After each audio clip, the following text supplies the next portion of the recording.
everyone, I welcome you all to join us in celebrating Ashok Leyland completing 70 impactful years of innovation, transformation and serving the nation. My name is Paloma Rao and I will be taking you all through a very special journey.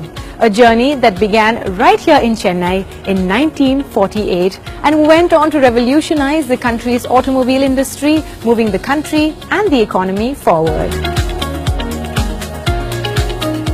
So let's take a walk down memory lane through the decades as I lead you through Ashok Leyland's progress. You will come to discover that with every innovation, every product, our core philosophy from the very beginning has been that of Aapki Jeet, Hamari Jeet. In our stakeholders' success lies ours. To be by your side through your progress, through your success, 7 decades of enhancing lives through mobility. Post-independence, Raghunandan Saran helped Pandit Jawaharlal Nehru's dream of India becoming an industrial power come true. Ashok Motors was set up in 1948 to assemble Austin cars, and a year later the first A40 was assembled.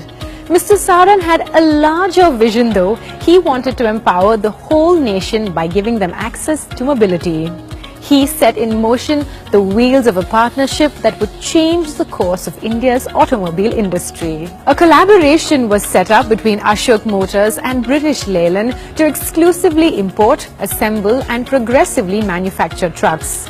In 1951, the first Leyland chassis was successfully assembled. After the establishment of the Ennore plant, Leyland Motors came in as an equity partner and Ashok Motors became Ashok Leyland in 1955. The Indian market immediately took to Ashok Leyland's Comet for its power, rigidity and fuel efficiency. With just 252 employees on board, 1,000 units were sold. By the turn of the second century, the company already had numerous industry firsts to its credit. The Comet bus followed that success in 1963, a passenger body built on a truck chassis. Right from the early days, the company's philosophy was all about catering to the needs and safety of its customers. An example of this is the introduction of the full air brakes for the first time ever in the Indian market. They also created an entirely new vertical of vehicles that were built for applications like mining, engineering and construction. The launch of the Titan, India's first double-decker, wrapped up the second decade and set the foundations for a new phase of growth. The end of the decade also featured the first appearance of the Ashok Leyland flywheel that later goes on to be the company's identity. Thinking bigger meant broadening the horizon. Ashok Leyland expanded its manufacturing to the needs of the Indian Army in 1970, a relationship that turned into a long-standing one. In 1972, the company reached its mark of 10,000 vehicles manufactured in 1 year before completing 25 years in 1973, the year after which they exceeded a turnover of 100 crores. The company got a few more country firsts under its belt in its third decade of operation. Introduction of power steering for commercial vehicles, the Viking, the first Indian bus with an alternator and a unique front overhanging that facilitated front entry, the Cheetah, India's first rear-engine bus, were a few amongst many more that were to come that set the stage for a large-scale expansion that was to follow. Before long, Ashok Leyland had made its presence felt across product segments. To keep pace with the growing demands of the business, Hosur 1 was set up in 1980 as an independent manufacturing unit, and the company began to surge ahead with many more industry firsts, such as the vestibule bus in 1982 that gave a whole new meaning to urban travel. The expansion also gave way to the commissioning of the Bhandara plant in 1982, a gearbox specialist, quickly followed by Alwar the same year, a dedicated passenger chassis unit that would cater to the northern markets. The company experienced a phenomenal growth spurt that caught the eyes of people around the world. In 1987, the Hinduja Group, a transnational conglomerate, took over Ashok Leyland as a major shareholder. 39 years after its inception, the company set out on a new journey, a journey that will see it spread its wings around the world. With new leadership, a new sense of purpose and fresh energy seeped into the company. In 1990, a dedicated technical center, the 5th unit of Ashok Leyland, was set up on the outskirts of Madras. It soon became the birthplace of numerous industry-changing designs. A year later, the company caught the eye of foreign investors. 1993 saw the company to be ISO 9002 certified, followed by ISO 9001 certification in 1995, the first Indian auto manufacturer to be granted one. Ashok Leyland's commitment to its consumers led to the setting up of the Drivers Training Institute in Namakkal, a first of its kind in the country, dedicated to helping not only aspiring drivers but also fleet owners.